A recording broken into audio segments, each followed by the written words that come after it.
Konnichiwa. Ciao. Nihao. Bonjour. Good morning. How are you today? Good morning, good morning, good morning. It's Ken at 10. We're back again for another show. If you haven't been here before, then welcome. Please do come back every day at 10 o'clock. Weekdays, we're always here. How are you? Hope you had a lovely weekend. We certainly did. A couple of shows to tell you about. Everybody's locked down, wants to know what to watch on TV, don't they? Got a couple of nice recommendations coming up for you at the end of this show. A couple of other things. I've got some interest rates that look quite interesting for first-time buyers I want to talk to you about.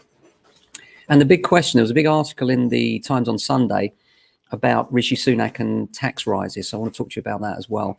By the way, if you haven't been here before, welcome. We are James Alexander Estate Agents. We're based in Southwest London, Southwest 16, Norbury to be precise, which sits between Streatham to the north and Croydon to the south and Thornton Heath to the south as well.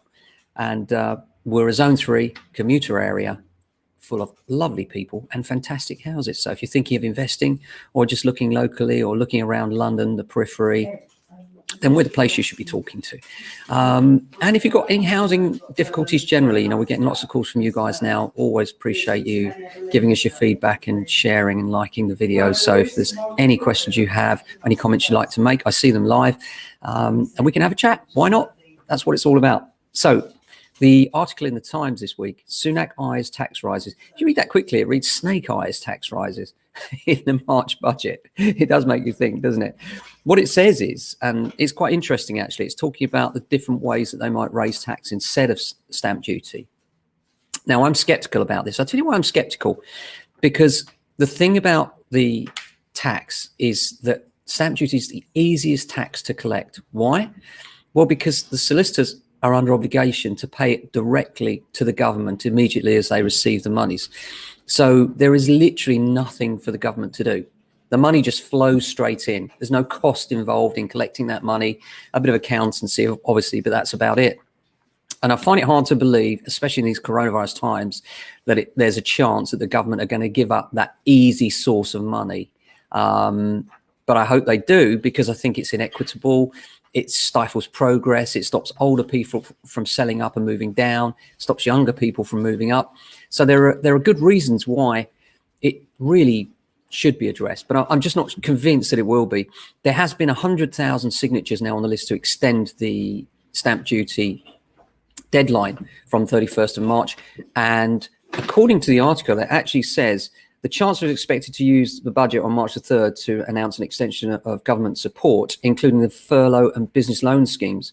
But it also says, critically, contrary to some reports, he is also considering an extension to the stamp duty cuts and an increase to benefits.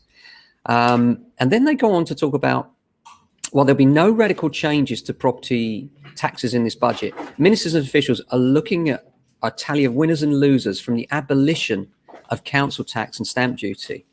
The abolition. They would be replaced by a proportional property tax levied on the existing values of homes. And the costs would be substantial for Londoners, whereas the rest of the country would get off relatively lightly.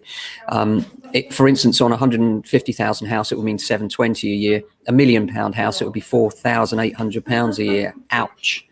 So interesting to see. Be really interesting to see how that debate develops. Personally, as I say, I think that it's all too easy for them to collect the stamp duty as it is, but hopefully they've seen from the stimulating effect it's had by withdrawing it that it might be an idea to revise this and make the whole thing fairer. And I certainly think, you know, the first-time buyer support for 95% mortgages would really, really help as well.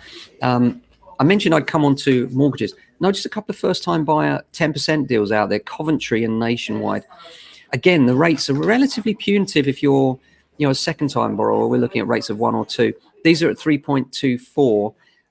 If you want to get a good rate as a first-time buyer, Barclays have got an offer out there. This is not mortgage advice, by the way. We're not mortgage brokers. And this is certainly not personal recommendation, just an observation, really. But Barclays have also got 1.93 deal for first-time buyers, but you need a 25% deposit. It's punitive, isn't it? Where's a first-time buyer going to find 25%? Not easy at all.